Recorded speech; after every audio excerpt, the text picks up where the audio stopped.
Je ne sais pas trop pourquoi, mais j'ai tout de suite pensé à une scène étrange de Mélancolia de Lars von Trier. À 30 minutes du film, Justine, Kirsten Dunst, bataille avec une dépression gluante alors qu'elle est la mariée d'une fête prestigieuse. C'est censé être le plus beau jour de sa vie, tout le monde la culpabilise. Et puis il y a une scène qui ne sert pas à la narration du film. En pleine crise d'angoisse, voilà, regardez, elle regarde des ouvrages de Malevich et va se lever pour les remplacer par des Bruegel, Caravage ou Holbein, comme un besoin de s'ancrer dans une réalité à échelle humaine. C'est peut-être une provocation réactionnaire de la part du réalisateur, mais cette scène m'est restée bien en tête.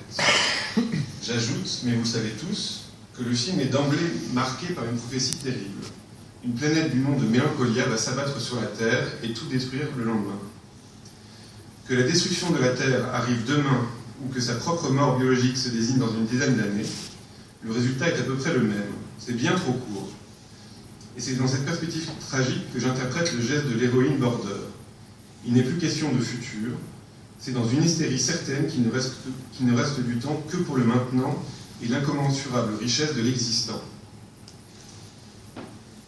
Du 1er au 4e siècle après Jésus-Christ, en Égypte romaine, on posait pour un portrait en prévision de sa mort future.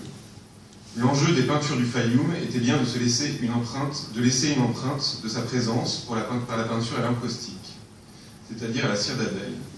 À la mort du modèle, on installait son portrait dans les bandelettes au niveau du visage de la momie.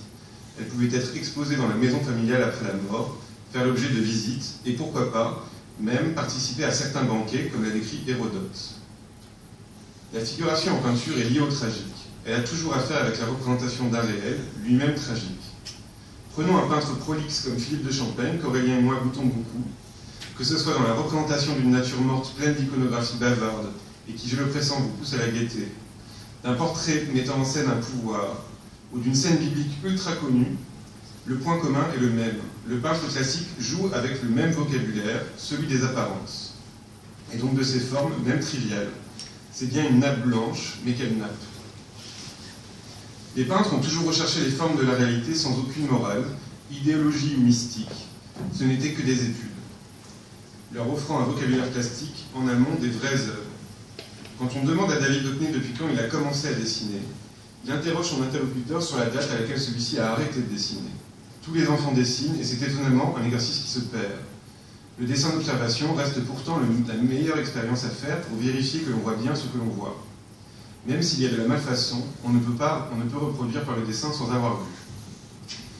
Le 20 mai 1515, le sultan de Samba, Muzaffar II, offre au roi du Portugal, Manuel Ier, un rhinocéros indien, un rhinocéros unicorne. Aucun rhinocéros vivant n'est alors connu en Occident. C'est un animal d'histoire et de littérature latine, un animal antique. Parmi les artistes qui dessinent le rhinocéros de visu, Valentine Fernandez, installée à Lisbonne, envoie à son ami Albrecht Dürer un croquis de l'animal assorti d'une description. Dürer grave alors ce qu'il n'a jamais vu, et donc mal. La peau est carapassonnée, on la croirait sortie de Game of Thrones, une seconde, corne torsadée trône pour le par caprice sur le dos de l'animal, et le cou, son cou a une forme d'éclat de huître. Ce lieu commun du réel, c'est invariant malgré toute idée. Le rhinocéros indien est aujourd'hui une espèce en danger critique. Il n'en reste environ que 3500 sur Terre. Ce lieu commun du réel, c'est invariant malgré toute idéologie politique, tout dogme, toute croyance, c'est ce qui m'intéresse le plus dans la peinture figurative.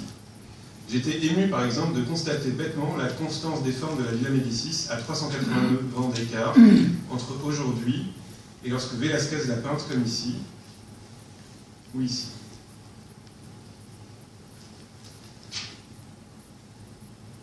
De l'autre côté du réel quand on peint, il y a la palette. Ce sont ici des palettes de peintres par le photographe Mathias Schaller, et un aspect fondamental de la peinture est justement qu'elle est constituée de peinture. C'est du pigment naturel, minéral ou organique, ou du pigment synthétique mélangé avec un liant donnant une sorte de boue colorée. Ce n'est pas un hasard si les alchimistes ne se sont jamais trouvés loin des peintres. L'art de l'imitation commence avec des matériaux réels, pourvus de caractéristiques physico-chimiques, et le transforme en une autre nature qui serait l'œuvre d'art par l'exécution. On passe en gros du caca à une matière qui rêve. Anders Zorn parade ainsi dans cet autoportrait un peu misogyne, la palette à la main, nous dévoilant fièrement cette technique personnelle à 4 couleurs. Le noir d'ivoire, pigment constitué d'os calcinés, le vermillon, pigment tiré à l'époque de sulfure de mercure, l'ocre jaune, pigment de terre et de blanc de plomb, l'ocre jaune, pigment de terre et le blanc de plomb, connu pour sa toxicité. Il donnera le saturnisme à de nombreux peintres, à partir de carbonate de plomb. Il n'a qu'à déposer intelligemment la peinture à même sortie du tube pour que se révèle sa palette dans le contexte. Un contexte entièrement produit par le mélange de ces 4 couleurs. Là, vous voyez, tout le tableau a été fait avec 4 couleurs, c'est une technique propre à Anders Zorn qu'il a inventée. Voilà. Un tableau est bien un inexplicable mélange de matière, d'imagerie et de littérature, mais c'est la matière même qui fait son existence, et l'exécution est le moment décisif de l'art de peindre. Une toile non exécutée n'existe pas, une toile mal exécutée ne marche pas. Et c'est là tout un pan, malheureusement souvent peu traité par les historiens de l'art, qui est pourtant selon moi le miel du peintre, voire un enjeu contemporain. Si l'on compare ce Bacchus de Caravage à sa copie qualité musée selon le site chinaoilpaintinggallery.com, qui la propose à la vente, on voit bien que tout est là et rien n'est là. L'imagerie, la symbolique, le sujet sont bien là, manque la matière, la nuance des couleurs, l'incarnation. Et encore, nous sommes devant des fantômes de tableaux, des reproductions. Je suis convaincu que l'expérience serait bien plus cruelle face au tableau réel.